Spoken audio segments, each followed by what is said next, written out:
στα 800 μέτρα των γυναικών. Θα γίνουν συνολικά 3 σειρές και θα προκριθούν οι 3 πρώτες από κάθε σειρά, καθώς και οι 3 καλύτεροι χρόνοι για τον ημιτελικό, για τους ημιτελικούς που θα ακολουθήσουν. Σε αυτή τη σειρά έχουμε την Κολάροβα, την Βουλγάρα στην δεύτερη διαδρομή, που ήταν έκτη στο Γκέτεμποργκ το 2006 στο Ευρωπαϊκό Πρωτάθλημα Ανοιχτού Στίβου. Έχουμε την Λούπου, την Ρουμάνα, δεύτερη στο Ευρωπαϊκό Πρωτάθλημα της Κωνσταντινούπολης.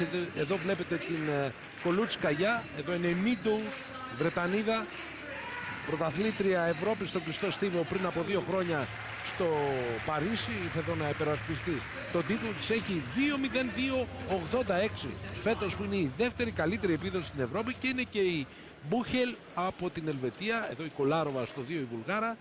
Η Ελβετίδα που είναι 22 χρονών έχει 2.02.83 και καλύτερη βέβαια η Κοτολούφσκαγια, η Ρωσίδα, που τρέχει στην τρίτη διαδρομή, στην τέταρτη διαδρομή με 2 λεπτά και 90 εκατοστά δευτερολέπτου. Πάμε στα πρώτα μέτρα της κούρσας και αναλαμβάνει να οδηγήσει η Βουλγάρα, η Τεοντόρα Κολάροβα, που έχει 2.04.52, 2 λεπτά 4 δεύτερα και 52 εκατοστά, και την ακολουθεί η Μίντοου. Οι 3 πρώτες θα προκριθούν στον ημιτελικό. Στην τρίτη θέση είναι η Κοτούλσκαγια,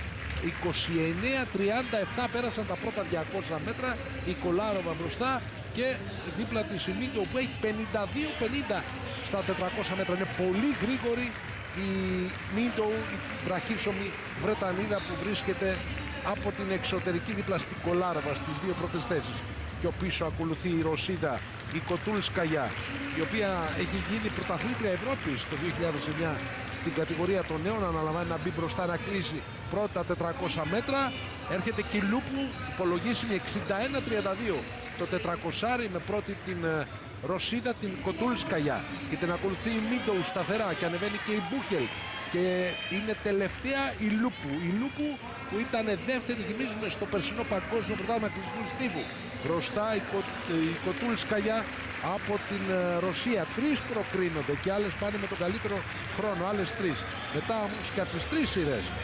Και πάμε για τα 600 μέτρα. 1.32.26 600 για την Κοτούλσκαγια, και την ακολουθεί η Μίντοου, και τώρα κάνει την επίθεσή της από την τελευταία θέση η Λούπου, η Ρουμάνα. Μπροστά είναι η Κοτούλσκαγια, η Μίντοου ακολουθεί και ανεβαίνει η Λούπου. Κοιτάξτε, δύναμη, εμπειρία, αναμονή, αλλά όταν έχεις χρόνο στα πόδια σου, όταν έχεις δύναμη, η Λούπου έχει 2.04, 10 και ρεκόρ 1.59. Μπροστά η Κοτούλσκαγια και πίσω η Λούπου και η Μίντοου που πήγαινε γρήγορα, 2.02.35. Η Μίντοου τρίτη, πρώτη είναι η Κοτούλσκαγια, δεύτερη είναι η Λούπου. Έτσι λοιπόν, και τρίτη η Μίντοου. Αυτή ήταν η τριάδα. Πάνε λοιπόν για τον ημιτελικό ξανά. Πρώτη η Κοτούλσκαγια, δεύτερη η Λούπου, τρίτη η Μίντοου. Η κατάταξη σε αυτή την πρώτη προκριματική σειρά των 800 μέτρων των γυναικών. Έχει περάσει τα 4-16 στο επικοντό και τα 3 κορίτσα, και η Νικόλ Κυριακοπούλου και η Στεφανίδη και η Λεδάκη. Ο πύχης είναι στα 4-16 για τις υπόλοιπες αθλήτες.